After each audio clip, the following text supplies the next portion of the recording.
Muy buenas, estudiantes y aficionados a la hidrogeología. Soy el doctor Antonio Hernández Espriu, profesor de tiempo completo de la Facultad de Ingeniería de la UNAM, y esta es la tercera clase a distancia que desarrollamos para los estudiantes de hidrogeología en este encierro derivado del COVID-19 que vivimos en México y en gran parte del mundo. Así que, bueno, vamos a proceder. ¿Qué es lo que vamos a ver en esta sesión? En esta sesión retomo el PowerPoint que ha servido como base. Vamos a ver el modelo de TIM. Aquí está, el modelo de TIM para estudiar acuíferos confinados en régimen estacionario. La clase pasada vimos el modelo directo, es decir, revisamos cómo se configura la ecuación de TIM para estimar, predecir, calcular el abatimiento a partir de los parámetros hidráulicos. Y ahora lo que vamos a hacer es explicar el modelo inverso, que es lo que sucede en gran parte de los problemas de la ingeniería del agua subterránea. ¿Y esto qué supone? Que no conocemos los parámetros hidráulicos del acuífero, hacemos una prueba de bombeo, medimos los abatimientos en diferentes pozos y de manera inversa calculamos los parámetros hidráulicos. Entonces, finalmente vamos a poder ver un método que nos va a servir en este caso para calcular, número 1, transmisividad del acuífero confinado y número 2, radio de influencia.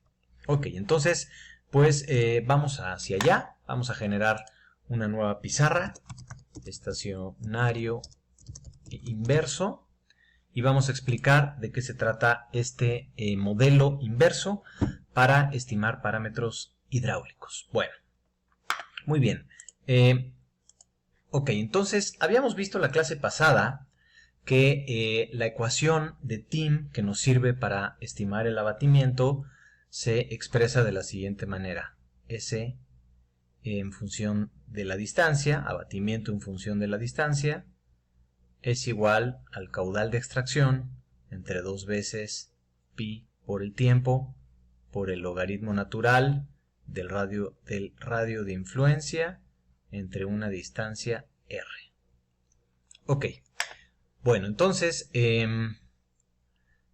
voy a borrar nada más esta r que me quedó un poco gacha, perdonen ustedes.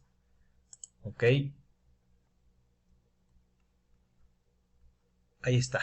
Bueno, esta ecuación la vamos a graficar, ¿de acuerdo? Entonces voy a explicar los pasos que vamos a llevar a cabo para que realizando una prueba de bombeo podamos calcular como incógnitas iniciales la transmisividad del acuífero y el radio de influencia del pozo de extracción. Esas son las dos variables que queremos estimar. Bueno, entonces lo que voy a hacer es que la ecuación de TIM la voy a transformar a logaritmo decimal, y para eso lo que voy a hacer es multiplicar esta ecuación por 2.3. 2.3 es el factor que me permite transformar de logaritmo natural a logaritmo decimal. Entonces, pues lo hacemos. El abatimiento en función de una distancia r es igual a 2.3 que multiplica al caudal de extracción entre 2 veces pi por la transmisividad por el logaritmo decimal, ya no natural, del radio de influencia entre una distancia r. ¿De acuerdo? Bueno, si ustedes hacen con calculadora 2.3 entre 2 por pi, van a llegar a que este factor es igual a 0.366 más o menos. ¿De acuerdo? Entonces, pues esa ecuación la transformamos y decimos que el abatimiento en función de una distancia r es igual a 0.366 por el caudal entre la transmisividad por el logaritmo decimal entre r, radio de influencia, entre una distancia r. Ok, esta ecuación, si la analizan con detalle, es una recta expresada en un gráfico semilogarítmico, una recta que tiene dependiente este valor, ¿de acuerdo? Ok, entonces, ¿qué hacemos con este modelo? Bueno, nos tenemos que ir a campo, nos vamos a campo, aquí está, nos vamos a campo, y realizamos una prueba de bombeo con las siguientes características. Tenemos un pozo de bombeo localizado en cualquier punto, y vamos a suponer que tenemos 3 pozos de observación. El pozo de observación número 1, el número 2 y el número 3. vamos a generar un bombeo en el pozo de extracción. Ese cono de bombeo va a llegar eventualmente a los 3 pozos y cuando ese bombeo se estacione, cuando el abatimiento ya no crezca, vamos a medir, a registrar los abatimientos que existen en cada uno de los pozos. Entonces, lo que vamos a registrar en campo es una tabla con estas características. Vamos a generar una tabla en donde en una columna tenga la clave del pozo, en otra columna su profundidad del nivel estático. Antes de iniciar la prueba de bombeo es esencial registrar el nivel estático. Después el nivel dinámico va a ir bajando una vez que iniciamos el bombeo con respecto al tiempo. Y llega un momento donde este nivel dinámico se estaciona, ¿de acuerdo? Ya no baja más. Cuando ya no baja más, llegamos al régimen estacionario y calculamos el abatimiento como la resta de estas dos. Entonces, para el pozo de observación número 1, vamos a tener un primer abatimiento y una distancia R1 al pozo de bombeo. Y así hacemos para cada uno de los 3 pozos. Calculamos su abatimiento y calculamos su distancia. Estas 2 columnas son las que vamos a graficar. ¿De acuerdo? Entonces, me regreso a la pizarra. Y entonces, ahora digo, vamos a generar una gráfica con esas 2 columnas. Vamos a graficar una gráfica, valga la redundancia, donde tenemos en el eje horizontal, la distancia al pozo y en el eje vertical, perdón, quedó un poco corta, en el eje vertical el abatimiento. Ahí está. Entonces, aquí en el eje vertical vamos a tener el abatimiento, en el pozo de bombeo y en los de observación. Y aquí vamos a tener la distancia R, pero expresada en escala logarítmica.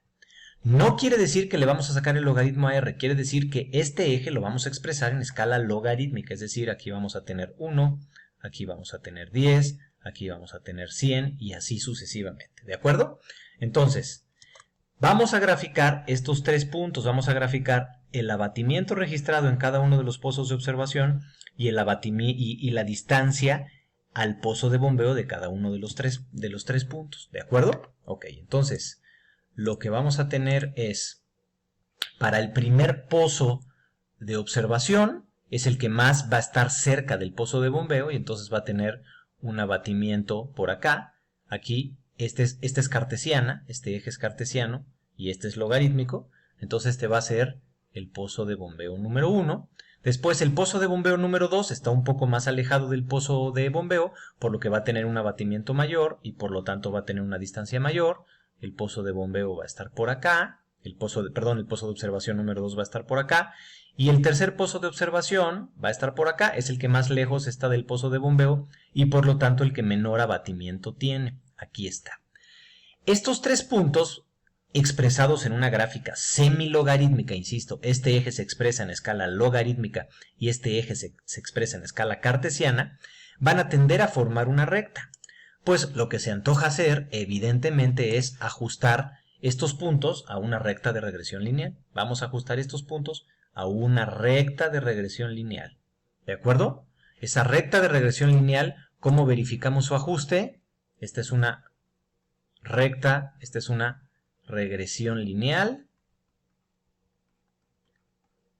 en donde vamos a medir su ajuste con el coeficiente de Pearson, acuérdense, Pearson, R, que debe acercarse a 1 para una regresión perfecta, ¿de acuerdo? Bueno, esta gráfica, esta regresión lineal va a tener una pendiente. ¿Y a cuánto es igual esa pendiente? Pues esa pendiente es igual a esta expresión. Entonces, sabemos sacar una pendiente de una recta semilogarítmica fácilmente. Decimos que esa pendiente es igual a 0.366 por el caudal entre la transmisividad. Conocemos el caudal porque nosotros hemos programado la prueba de bombeo y conocemos el caudal, 30 litros por segundo, 20 litros por segundo, caudal constante.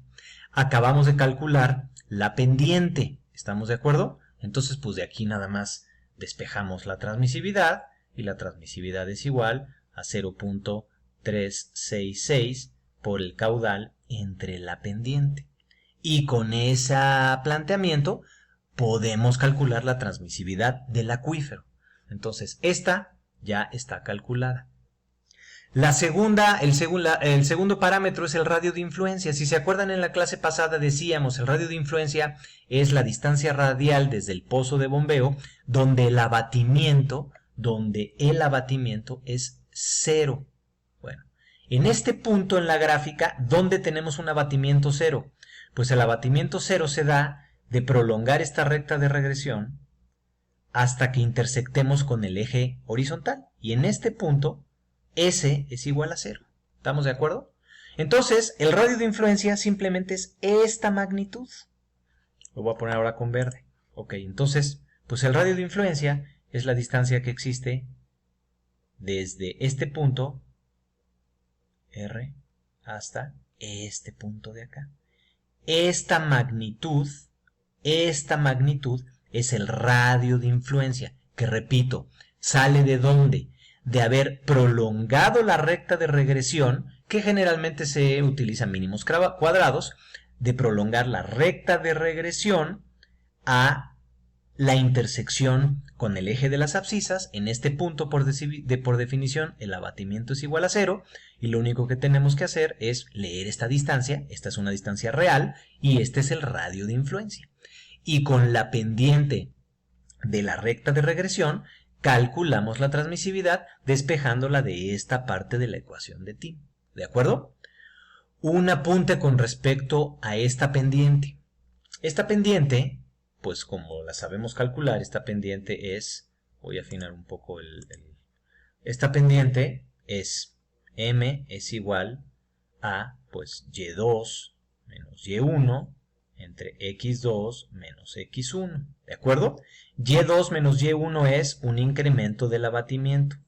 Y X2 menos X1, si agarramos un ciclo logarítmico, por ejemplo, de 10 a 100, pues decimos, este es el logaritmo de 100 menos 10, que por propiedades del logaritmo es logaritmo de 100 entre 10.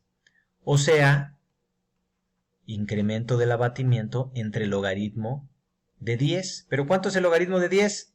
Es 1. Entonces, la pendiente en una recta semilogarítmica es directamente el incremento del abatimiento, solamente. Esto se expresa de la siguiente manera. La pendiente es igual al incremento del abatimiento en un ciclo logarítmico, ¿de acuerdo? Por lo que la transmisividad queda expresada, en términos más elegantes, como 0.366 por el caudal de extracción entre el incremento del abatimiento en un ciclo logarítmico. ¿De acuerdo? Y con esta ecuación calculamos la transmisividad, y obviamente sabemos que si el acuífero es confinado y la transmisividad es K por B, y tenemos a partir de datos estratigráficos, columnas, cortes litológicos de pozos, secciones geológicas, el espesor saturado del acuífero, pues entonces también podemos calcular la transmisividad haciendo un simple despeje. Conductividad hidráulica del acuífero es igual a la transmisividad entre el espesor saturado. ¿De acuerdo? Y con eso, realizando una prueba de bombeo que tenga esta configuración, en donde tenemos un pozo de extracción y sí necesitamos a fuerzas pozos de observación en el que calculamos su abatimiento una vez que se estaciona, por eso el método es estacionario, y medimos la distancia del pozo de observación al pozo de extracción, hacemos esta gráfica y calculamos la transmisividad o estimamos la transmisividad y el radio de influencia. ¿Quedó claro, muchachos? Entonces ese es el método inverso para interpretar pruebas de bombeo en estado estacionario, suponiendo que el acuífero es confinado, utilizando el método de TIM. ¿Ok? Muy bien, esta clase se culmina. En la siguiente clase, que es la clase número 4, voy a generar un pequeño ejercicio para calcular esta transmisividad y este coeficiente de almacenamiento, que vamos a hacer este ejercicio de acá, este ejercicio de la lámina número 18 en Excel, para que vean cómo se realiza el cálculo de la transmisividad y del radio de influencia. Les agradezco su atención y cualquier duda me avisan, por favor. Muchísimas gracias y estamos en contacto. Un abrazo, cuídense, bye.